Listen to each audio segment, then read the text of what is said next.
কিরে তুই ঘুমাচ্ছিস? এই নাকি ঘুমের ভাব ধরে আছিস? কোনটা? ঘুমাচ্ছিস তো মনে হয়।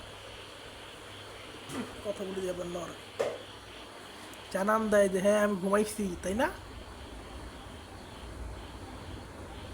তুই ঘুমা দেন মাঝে মাঝে। 12:15 বাজে ঘুমায়। এখন এখানে ঘুমাইছি, একটু পরে ওই জানালার টেবিলে গিয়ে ঘুমাবে, তারপর টাকা মুড়িয়ে দিয়ে ঘুমা যাবে।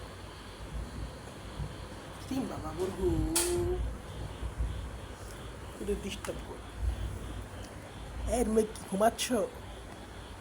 তোমাকে আমি ডিস্টার্ব করতে এসেছি, এই কামড় দিবি না। ঘুমিয়ে যে ডিস্টার্ব করলে কামড় দিতে হয়, এটা কে বলছে তোকে? কে শিখিয়েছে? এই শিখাই থেকে তোরা, হ্যাঁ? আমি শিখাই তোরে একটু আদর করি, একটু কোলে নেই, একটু বিরক্ত করি। টাটা, শেষ, তুমি ঘুমাও।